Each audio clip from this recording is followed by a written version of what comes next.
maybe if we can just linger on the power for a little bit, uh, what are your hopes for how to solve the energy problem? One of the areas, Lex, that that I would love us to talk about and just get the message out.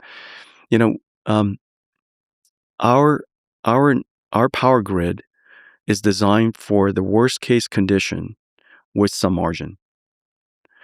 Well, 99% of the time, we're nowhere near the worst case condition because the worst case condition is a few days in the winter, a few days in the summer, and extreme weather. Most of the time, we're nowhere near the worst case condition, and we're probably running around, call it 60% of peak. And so 99% of the time, our power grid has excess power and they're just sitting idle. But they have to be there sitting idle because just in case, when the time comes, hospitals have to be powered and, infrastructure has to be powered and airports have to run and so on and so forth. And so the question that I have is whether we could go and help them understand and create contractual agreements and design computer architecture systems, data centers, such that when they need the maximum power for infrastructure in society, that the data centers would get less. Mm-hmm. But that's in a very rare instance anyways. And during that time, we either have our backup generators for that little part of it, or we just have our computers shift the workload somewhere else, or we have the computers just run slower. We could degrade our performance, reduce our power consumption, and provide for a slightly longer latency response, when somebody asks for an answer.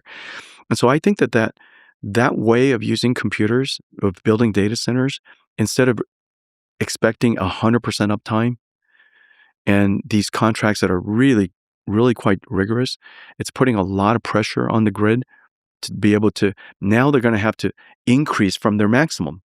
I just want to use their excess. Mm-hmm. It's just sitting there.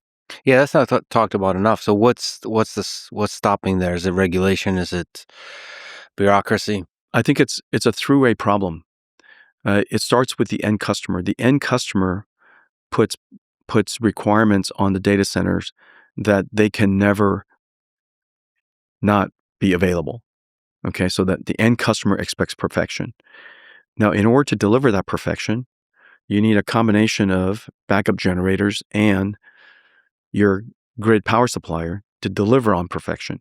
And so everybody's got to have 6 nines. Well, I think first of all, right now, we ought to have everybody understand that when the customer asks for these things, you have somebody in your data center operations team disconnected from the CEO. I bet the CEO doesn't know this. I'm going to talk to all the CEOs. The CEOs are probably not paying any attention to the contracts that are being signed. And so everybody wants to sign the best contract, of course.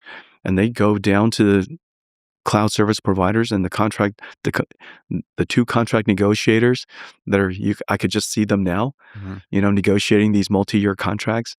Both sides want, the best contract. As a result,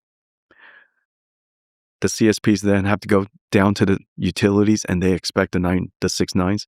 And so I think the first thing is just make sure that all of the customers, the CEOs of the customers, realize what they're asking for.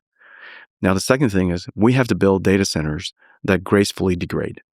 And so if the utility, if the grid tells us, listen, we're going to have to back you down to about 80%, we're going to say that's no problem at all. Mm-hmm. We're just going to move our workload around. We're going to make sure that data is never lost, but we can reduce the computing rate and use less energy. The quality of service degrades a little bit. For the critical workloads, I shift that somewhere else right away, so I don't have that problem.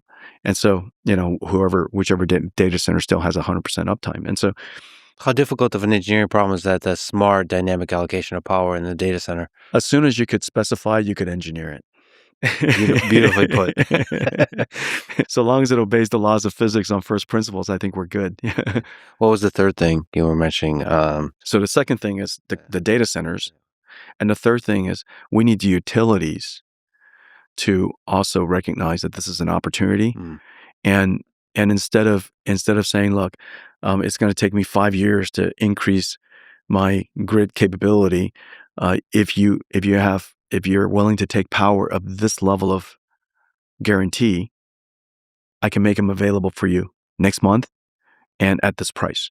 And so if utilities also offered more segments of power delivery promises, then I think everybody will figure out what to do with it. Yeah, but there's just way too much waste in the grid right now. We should go after it.